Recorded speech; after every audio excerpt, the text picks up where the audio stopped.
Look, if you're a CFA charter holder or candidate in the CFA programs, you expect that the CFA Institute would maintain a standard of professionalism within their own practices equal to that, or at least equal to that, of which they expect their candidates and charter holders to abide by.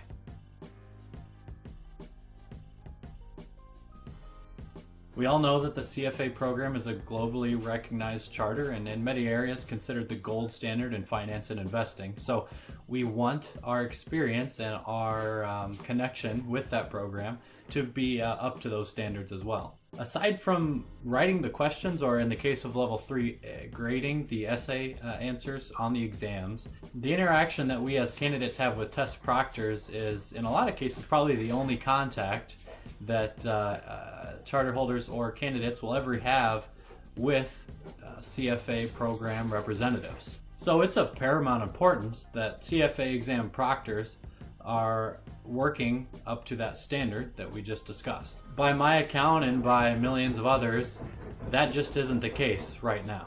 So I have a little list here of some of the major issues with the CFA program exam proctors. Number one issue, when you're checking in for the exams and the proctors are checking your material that you brought in, whether it have been calculators or pencils or erasers, they're trained to look for something wrong. You are not innocent until proven guilty. You're guilty when you step in the door. And when those proctors look you in the eyes, you know that you are guilty. Even if you haven't done anything wrong, in your heart, you then know it to be true. Because of the power that these proctors have and the aura that they can convey with their icy stares, you start to tremble and shake, and you recognize your guilt, and you just through your body language convey that to the proctors. So most candidates fail actually before even writing their name on the exam. The second big issue is that the CFA program always makes sure to choose charter holders that are the best charter holders, and those charter holders that have been proven to be able to achieve superior investment returns to be proctors. And the proctors know this, and they know that you know this, and so there's just a huge difference in the quality of human being in the room while you're taking the exams, and the proctors make sure that you know it through the words they use when speaking with you, the way that they walk past you, the way that they talk before the exam begins.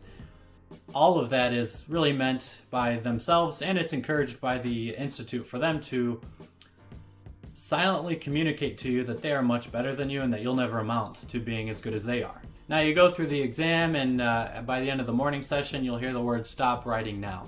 And the original CFA charter holder, Thomas Jefferson, really screwed this country with those very same words, and it's by that error that the CFA program has decided to continue to use those words throughout the testing of the programs.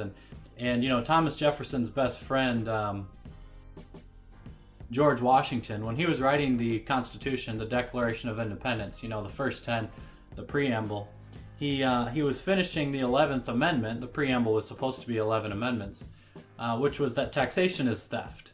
And Thomas Jefferson, upon hearing a rumble in his belly, immediately told George Washington, "Stop writing now." And the 11th Amendment was never written into the preamble of our Declaration of Independence. And so here we are in a world where, you know, the vast majority of wealth is being taxed away. And so that's just the reality we're in now. The CFA program recognized the weight that that statement has had on the history of our country, so they continue to apply it to every Saturday in June when the CFA exams are being administered. Another issue is with the exam proctors that are waiting for you inside of the bathroom. I get why they're there. Most candidates do try to cheat when in the restrooms, but it's just not fair when you have a CFA exam proctor who just the night before won the local county fair chili dog eating contest, and then you get into the bathroom to do your business because you're so nervous about the exam. And each instance where a candidate goes in and has to use the facilities to do that, the recent chili dog eating champion sits down in the stall next to them and completely blows them out of the water. Getting near the end of the list here, but still maybe one of the most important issues, is the fashion statement that the exam proctors choose to make on the exam Saturdays. You know, when Gucci launched their collaboration with Prada on the crosswalk monitor vest release in 2005, sales were through the roof, mostly through Italy and Monaco, but the CFA program was actually the second largest customer of that really skillfully designed clothing line. So you come in, you're a hopeful CFA candidate. You're wearing your required suit and tie, black suit, black tie. You need to make sure that you're following the code and standards, and you're looking your best. You just spent $220 at JCPenney's on your mom's credit card to get the best suit in your wardrobe to wear to the exam that day, just so that the proctors hopefully wouldn't kick you out upon entering the door. And they're wearing, the hottest clothing release since 2005.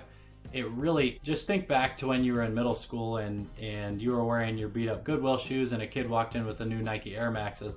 What that does to your self-esteem, that's exactly what the Institute wants to do to you right when you walk in the door on exam day, and that's why they have the proctors wearing such stylish, high fashion garb. Finally, when you're leaving the exam after you know that you've surely failed, the line that is kind of the secret hidden line, but all of the proctors know that they have to recite to you when you start walking out the door about your living accommodations. CFA exam proctors make it a point to let you know that they live in the biggest and nicest pieces of real estate in each of your respective cities where you might be sitting for that exam. $55 million Bel Air mansion, 6 butlers, 25 bedrooms, 26 bathrooms, golden toilet seats.